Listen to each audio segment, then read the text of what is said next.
Gold, trusted gold buyers. మీరు తాకట్టు పెట్టిన బంగారాన్ని విడిపించి ఈ రోజు ఉన్న మార్కెట్ ధరకు కొనబడును.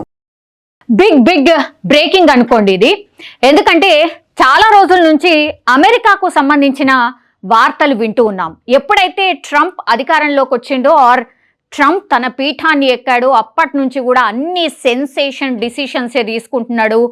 చాలా మట్టుకైతే అమెరికాని నెక్స్ట్ లెవెల్కి తీసుకువెళ్తా అనే హామీలు ఏవైతే ఇచ్చిండో, అండ్ ఎన్నికల హామీలు చాలా మట్టుకైతే చాలా మంది చాలా పార్టీస్ ఎన్నికలప్పుడు ఇస్తూనే ఉంటాయి. కానీ ఈయన ఎప్పుడైతే కుర్చీ ఎక్కిండో అప్పటి నుంచి కూడా దాన్ని చాలా స్ట్రిక్ట్గా ఇంప్లిమెంట్ చేస్తున్నట్టుగా స్పష్టంగా అర్థమవుతోంది. ఎందుకంటే సంతకాలు పెట్టడమే కాదు, యాక్షన్లోకి కూడా వాళ్ళ టీంని దించేశాడు ట్రంప్. గతంలో ట్రంప్ అధికారంలో ఉన్నప్పుడు వేరు, ఇప్పుడు అగైన్ అధికారంలోకి వచ్చిన తర్వాత మాత్రం ట్రంప్ని వేరే లెవెల్లో చూస్తున్నారు. అండ్ మిగతా దేశాలైతే నిజంగానే వణికిపోతున్న పరిస్థితి అయితే కనిపిస్తోంది, ఎస్పెషల్లీ మన దేశం కూడా. ఎందుకు ఈ మాట చెప్తున్నాను అని అంటే, యాక్చువల్లీ చాలా రోజుల నుంచి మనకు తెలుసు మన వలసదారులు ఏవైతే వెళ్ళినరో, అంటే ఎవరైతే ప్రాపర్గా డాక్యుమెంటేషన్ లేకుండా అండ్ ఇట్లా పార్ట్ టైం ఉద్యోగాలు without any permission or America రూల్స్కి విరుద్ధంగా ఎవరైతే పనులు చేస్తున్నారో వాళ్ళందరినీ కూడా నిర్దాక్షిణ్యంగా ట్రంప్ పూర్తిగా వాళ్ళ మీద నజర్ పెట్టిండ్రు ఆర్ వాళ్ళ టీం నజర్ పెట్టింది. అండ్ కంప్లీట్లీ ఏరవైత కార్యక్రమం జరుగుతోంది అనే వార్తలు పదే వింటున్నాం. దీనికి సంబంధించిన బిగ్ డే అప్డేట్ ఇది అనమాట. యాక్చువల్లీ అది ఇంప్లిమెంట్ చేస్తున్నట్టుగా వార్తలు వస్తున్నాయి. అందులో మన వాళ్ళు 18,000 మంది ఉన్నారు అనేసి లెక్క ఆల్రెడీ చెప్పారు. కాబట్టి భారతీయులు 18,000 మంది ఉన్నారు అనేటువంటి వార్త స్పష్టంగా మన వాళ్లకు చెప్పినటువంటి పరిస్థితి. అండ్ రూల్స్కి విరుద్ధంగా ఉంటే సరే, ఓకే, నో ప్రాబ్లం అనేది కూడా మన కేంద్రం కూడా కొంత కన్విన్స్ చేసినా సరే, లేదు రూల్స్కి విరుద్ధంగా ఉంటే మాత్రం మీరు స్టెప్ తీసుకోవచ్చు అని కూడా మన కేంద్రం స్పష్టం చేసిన పరిస్థితి కనిపిస్తోంది. దానికి సంబంధించే బిగ్ అప్డేట్ ఇది అనుకోవచ్చు. ఎందుకంటే అమెరికా అధ్యక్షుడు డొనాల్డ్ ట్రంప్ భారత్కు బిగ్ షాక్ ఇవ్వబోతున్నారు. ఎన్నికల్లో ఇచ్చిన మాట మేరకు అక్రమ వలసదారులపై ఉక్కుపాదం మోపుతున్నారు. ఈ క్రమంలోనే అమెరికాలో ఎన్నడూ లేని విధంగా దేశంలో అక్రమంగా వలస వచ్చిన వారి ఏరివేతకు స్పెషల్ ఆపరేషన్కు అనుమతి ఇచ్చారు. దాదాపు 18,000 మంది భారతీయులు అక్కడ అక్రమంగా నివసిస్తున్నట్టు అధికారులు లెక్కనైతే తేల్చేశారు. ఈ పరిణామంతో దొరికిన వారిని దొరికినట్టుగా అగ్రదేశానికి అక్రమంగా వలస వెళ్లిన భారతీయులను విమానంలో స్వదేశానికి తరలిస్తున్నారు. అయితే కొన్ని గంటల క్రితం టెక్సాస్ నగరం నుంచి ఓ విమానం భారత్కు బయలుదేరినట్టుగా తెలుస్తోంది. ఇదే బిగ్ బ్రేకింగ్. యాక్చువల్లీ ఇది ఇంకా టైం తీసుకుంటుందేమో ఆర్ వీళ్ళని పంపించడానికి ఇంకా కొంత టైం పడుతుందేమో అని అనుకున్నారు. కానీ ఇది ఇంప్లిమెంట్ ఆల్రెడీ అయినట్టుగా వార్తలు వస్తున్నాయి. మన భారతీయులు ఎవరైతే అక్రమంగా ఉన్నారో వాళ్ళకి సంబంధించిన ఒక విమానం టెక్సాస్ నగరం నుంచి భారత్కు బయలుదేరినట్టుగా ప్రస్తుతం అయితే వార్తలైతే వినిపిస్తున్నాయి. అందులో దాదాపు 205 మంది భారతీయులు ఉన్నారని, మరికొద్ది గంటల్లోనే ఆ ఫ్లైట్ ఢిల్లీకి చేరుకోబోతున్నట్టుగా నేషనల్ అండ్ సోషల్ మీడియాలో జోరుగా వార్తలు వస్తున్నాయి.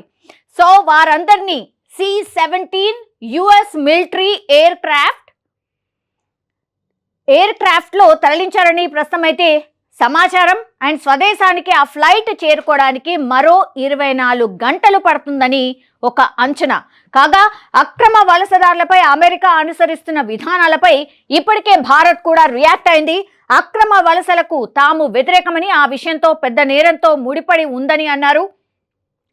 సో వీసా గడువు ముగిసినా లేదా సరైన ధృవీకరణ పత్రాలు చూపకపోయినా భారతీయులు అమెరికాతో సహా ఎక్కడ ఉన్నా వారిని తిరిగి తీసుకువచ్చేందుకు వీలు కల్పిస్తామని భారత విదేశాంగ శాఖ కూడా ఇప్పటికే స్టేట్మెంట్ ఇచ్చింది. ఈ నేపథ్యంలో ప్రధాని మోడీ అమెరికా పర్యటనకు వెళ్ళబోతున్నట్టుగా కూడా తెలుస్తోంది. సో ఆల్రెడీ ఒక ఫ్లైట్ అయితే మన భారతీయులతోనే ఒక ఫ్లైట్ బయలుదేరింది. అది కూడా టెక్సాస్ నుంచి 205 మంది భారతీయులు అందులో ఉన్నట్టుగా.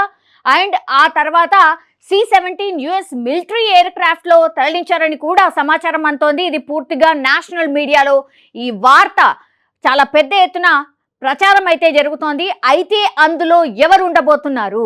భారతీయులు అనంటే మన ఇండియా మొత్తంగా ఉన్నటువంటి భారతీయుల్లో అందులో మళ్ళీ తెలుగు వాళ్ళు ఎవరైనా ఉండబోతున్నారా?